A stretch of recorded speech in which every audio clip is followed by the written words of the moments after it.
We are recording from Cuenca, Spain. This is Glynna Prentice, International Living, and your narrator is her friend of 30 plus years, Sally. From Cuenca, Spain, we're in my apartment where Glynna has lived off and on at certain points of her life. And she's uncovered things that she has left behind, which we have kind of excavated for all of you to look at. So first, the hat box. Glynna?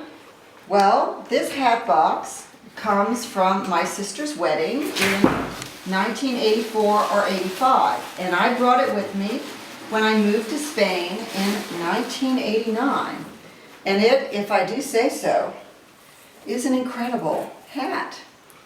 Yes, you look quite the thing. Yes, and I also found that I had left behind a sweater that I bought in Peru in the mid-1980s and left here in Spain in the mid-1990s. Wait a minute, how did you get to Peru in the 1980s? I never heard about this story. Oh yes, well I was working with First National Bank of Chicago, and I did a stint in their office in Sao Paulo, Brazil, and on the way back I spent some time in Peru. And so I went up to Machu Picchu, and that's where in Cusco I bought this sweater, which is actually way too hot for now in summertime in Spain. But I did also leave behind from my life in Chicago back in the early 1980s a Coach handbag, so you can see what Coach looked like in those days. And then while I was living here in Spain, which was for about 7 years altogether, I spent some time in Germany and got this Obstwasser, which is from the Allgäu region, which is a wonderful schnapps of pear and apple, which we have been enjoying. This was the 1991, and it's still great. But in this region of Spain, of course, people do Cazalla. Not Magnum. Pay no attention to this Magnum bottle. What is in this is something that is very like Arak or like grappa. It's an anisette flavored liquor.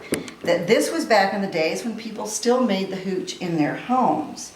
And then over the years, I have been with my friend Sally as she would turn it into sort of a cherry schnapps with putting cherries in this.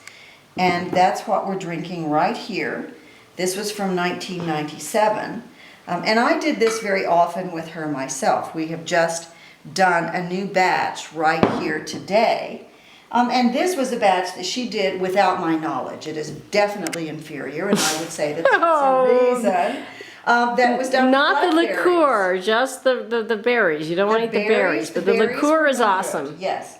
But so now we have this anisette flavored liqueur with cherries in it. That has been from 1997 and is really terrific. So the cherry flavor from the cherries actually mitigates the anisette flavor for those that don't like that. And now we're going to try the cherry itself, which has been sitting in alcohol for 14 to 15 years. 14, I think it is now. And, oh God, it is incredibly alcoholic. Oh my gosh. My tongue and my nose are burning, but they are great.